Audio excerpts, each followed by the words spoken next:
how many points do you need to be invited for permanent residency?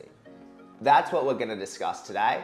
My name's Nicholas Yock, a registered migration and education agent from Pathway to Oz. So when I say invited, I'm referring to be invited for general skilled migration visas 189, 190 and 491. Okay?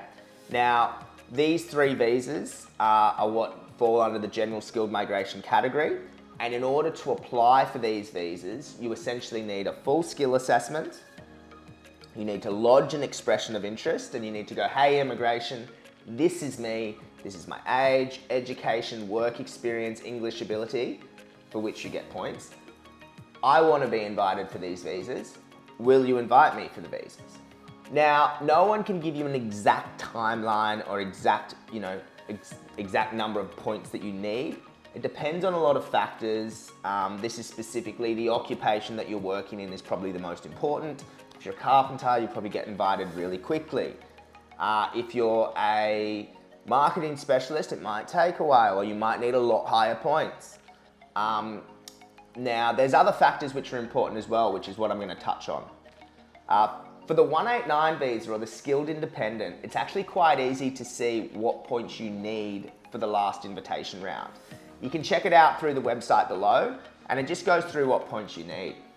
It's very black and white. A carpenter needed this, engineer needed this, chef needed these number of points.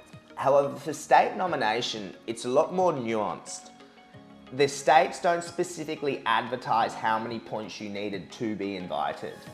And a lot of other factors are in play. So for the 190 and 491 visa, you can be invited with a lot lower points because the states value other factors beyond just your points.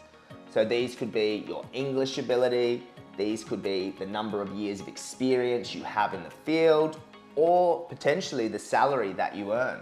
For example, last Queensland invitation round, we had an invite for a mechanic for the 491 visa with 75 points, which seems like a lot, but it's pretty low. That's 60 points for the 189, right?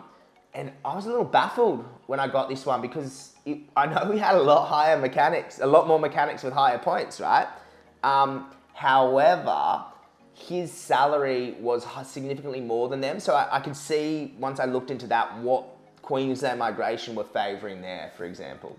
And each state and territory, they do have their own sort of requirements. So it's really important to get down to the nuts and bolts and understand those. Look, obviously immigration as well, it's constantly changing. So what was happening the last invitation round doesn't guarantee that it'll happen this invitation round, okay? Just because you don't get invited with the points that you had doesn't mean that the next invitation round you won't as well, all right? So that's very important to understand. Look, I hope you found this information helpful. If you are looking, to someone to discuss your situation a little deeper, feel free to contact Pathway to Oz.